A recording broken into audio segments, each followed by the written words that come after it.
lu kan Oneng, kalau lu kayak gitu orang tuh banyak banget yang sayang sama si Oneng.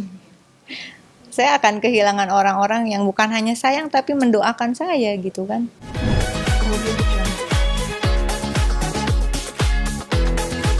Berangkat umroh merupakan salah satu istihoroh teteh nggak sih, karena banyak kayak apa ya, permasalahan-permasalahan di dunia politik. Ya, Atau jodoh ya mungkin nggak tahu, nanti habis umroh saya kabarin lagi ya apa keputusan saya tentang jodoh. Tapi ya semua lebih pasrah lah. Itu tadi lebih pasrah untuk ya sudah, hidup ini sudah ada skenario dari Allah Subhanahu wa taala dengan kehidupan di semesta ini. Mau ngapain gitu. Yang penting find yourself gitu. Kamu mau kemana? Temukan aja dirimu tuh, jangan terlalu banyak analisis orang. Tanya sama dirimu, kamu mau kemana? Di umur segini, apa tujuan hidupmu gitu. Dan itu ternyata sama ini kan saya sekolah. Cukup satu? Sekolah gitu, yang hobi baca buku ya. Bagian analisis juga, kalau kadang-kadang disuruh analisis itu kan lebih banyak pakai ini nih, pakai otak gitu. Tapi ternyata otak tuh kalau hanya pakai otak ya segitu. Kemampuan daya pikir manusia itu kan terbatas. Sementara pengetahuan itu tidak terbatas. Nah, gimana cara menemukan pengetahuan yang tidak terbatas?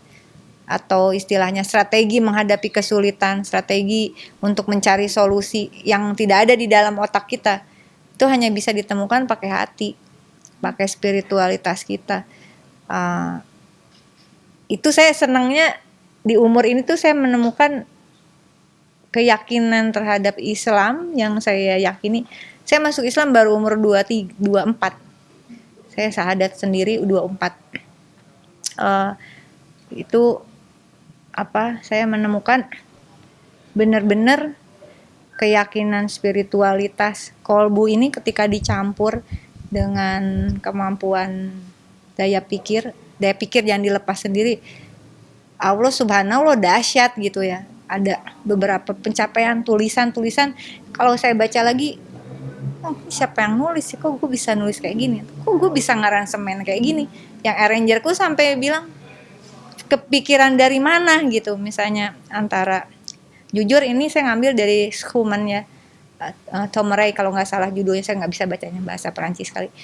Itu musik klasik gitu, saya campurkan dengan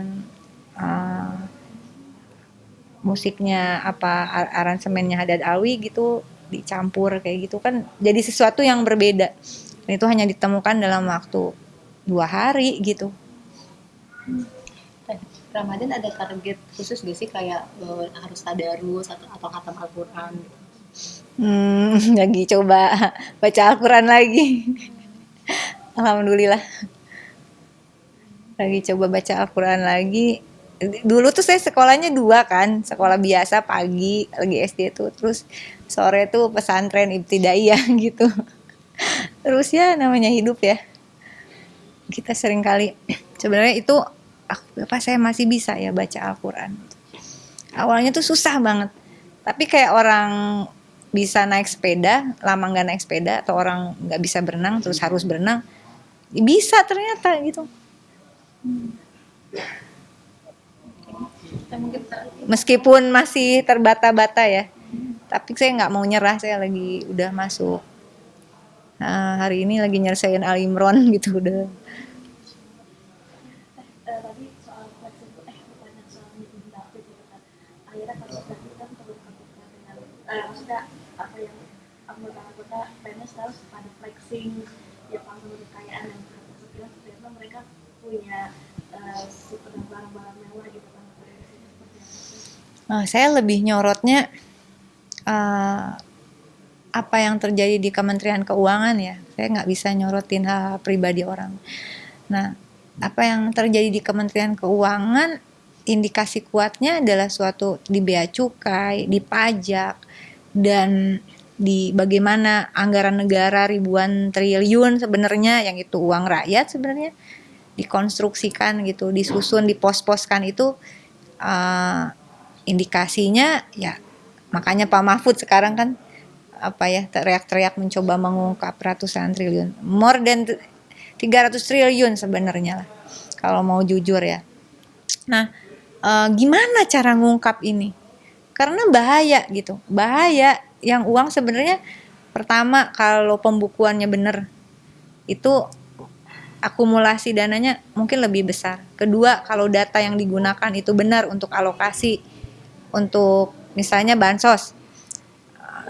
Ini kan terindikasi kuat udah dilansir sih kalau baca di media 52 juta itu fiktif. Jadi satu orang nicknya di cloning 40. Kerugian kurang lebih kata KPK beberapa tahun lalu dia 169 triliun per tahun. Nah kalau Pak Mahfud ngomongin 300 triliun duit yang mana? Yang bansos saja udah 169 triliun per tahun. Nah saya yakin banyak orang di pejabat negara, di DPR yang masih mau kerja yang kayak gini. Cuman kita nggak tahu ini gimana cara, karena ini seperti sindikat ya. Seperti sindikat keuangan negara. Berulang kali kita mendengar kabar bagaimana kalau daerah harus minta anggaran ke pusat itu harus ada uang pemanis lah segala macam gitu, kalau nggak dikasih katanya ya. Tapi itu beberapa kasus memang udah terbukti. Nanti ada di Dirjen Keuangan Daerah dan sebagainya. Sampai pernah ada beberapa tahun lalu 9 bupati dalam rangkaian konstruksi ini ditangkap semua gitu kan. Nah, ini gimana cara ngebongkarnya? Nah, itu dia kenapa saya yakin bahwa doa itu kekuatannya luar biasa. Saya sama sekali tidak mensyukuri apa yang terjadi pada David ya.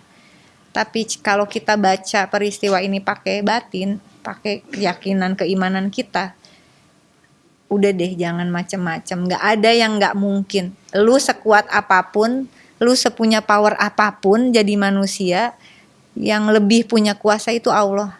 Allah bilang kun fayakun, jadi ya udah terjadi.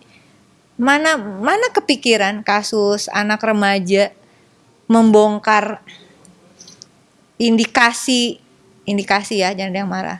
Indikasi sindikat keuangan negara yang sebenarnya harusnya rakyat nggak terseok-seok begitu. Siapa yang bisa?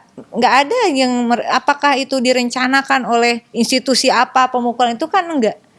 Nah makanya saya dalam tugas saya sebagai ketua majelis ini sekarang keliling pun saya selalu minta yang hadir itu mendoakan supaya David sehat.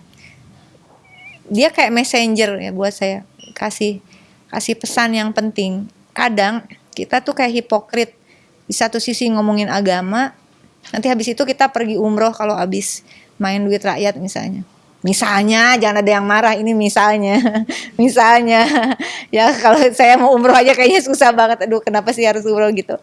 Nah ada misalnya yang kenapa harus umroh, saya setahun berapa kali umroh, kenapa? Ya bisa cuci dosa di sana, habis itu pulang main lagi gitu ya. Ya maksud saya, nah hal-hal kayak gini kan, jadi kalau dibilang terus apa dong perjalanan spiritualitas saya misalnya, perjalanan spiritualitas saya ya sebagai seorang wakil rakyat kerja yang bener lah, jangan manipulatif gitu, jangan kalau bikin undang-undang harus dibayar misalnya. Terus orang bilang, lu idealis. Enggak, gue enggak idealis. Itu sumpah jabatan kan, pakai Al-Quran. Tapi pasti ada tawaran-tawaran buat main segala macam pasti ada gitu. Gimana cara kita bertahan dan membentengin dirinya seperti apa? Saya oneng. Oneng nggak ngerti. Jadi orang selalu mikir, ya itu lah. Makanya aku bilang ketika kita pakai ini, Allah itu kasih guidance, kasih bimbingannya itu lucu gitu. Lu kan oneng kalau lu kayak gitu. Orang tuh banyak banget yang sayang sama si oneng. Saya akan kehilangan orang-orang yang bukan hanya sayang tapi mendoakan saya gitu kan. Dan juga ya cukup lah, apa sih nggak, ini kayak rumah ini kan bau bajai makanya. ya, ya cukup lah, maksudnya cukup. Dan kita makan tuh kalau kita datang ke restoran Padang, menu sebanyak itu kita juga nggak makan semuanya kok. Jadi hidup tuh harus tahu cukup ya, apalagi dulunya aktivis gitu. Saya selalu ngobrol gitu ya, mungkin saya dianggap aneh oleh banyak orang, tapi yang terserah mau nerima, alhamdulillah, mau enggak ya nafsi lah. Tapi saya selalu bilang, apalagi kalau latar belakangnya aktivis, dulu ngelawan bagaimana misalnya pemerintahan yang lalu kejam sama rakyat, corruption dan sebagainya gitu.